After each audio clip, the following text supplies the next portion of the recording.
máximo exponente del muralismo en México, Rivera vivió el peso de la fama. Acompáñame.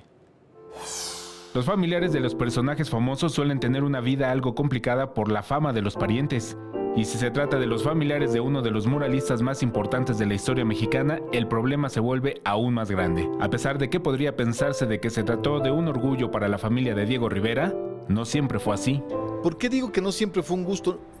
Porque sí me pesaba, sin duda. O sea, ser nieto de Diego Rivera es como, no solo es un compromiso, sino hay como una referencia permanente pues a uno de los grandes personajes en la historia, al menos moderna de este país, pero que sigue presente y sigue vigente. Y el peso de este gran pintor influyó hasta en la vocación que eligió Diego López. ¿No? Por ejemplo, yo de joven empecé a dibujar, a pintar.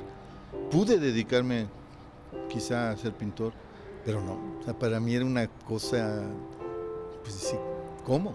Tengo ahí a mi abuelo. O sea, sí, desde muy joven fui consciente de la enorme dimensión de Rivera. ¿Sí? A pesar de todo, su madre le inculcó valores que le permitieron forjarse una identidad propia, más allá de la sombra del muralista.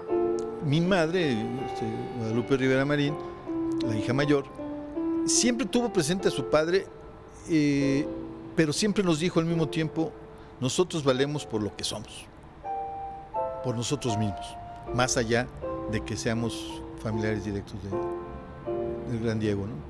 Diego López hoy día se dedica al cine y cuenta con una amplia trayectoria. Luego de años de vivir con el peso del apellido Rivera, encontró su vocación en el séptimo arte. Con imágenes de Jorge Barajas, Alberto Álvarez Santana, 21 Noticias.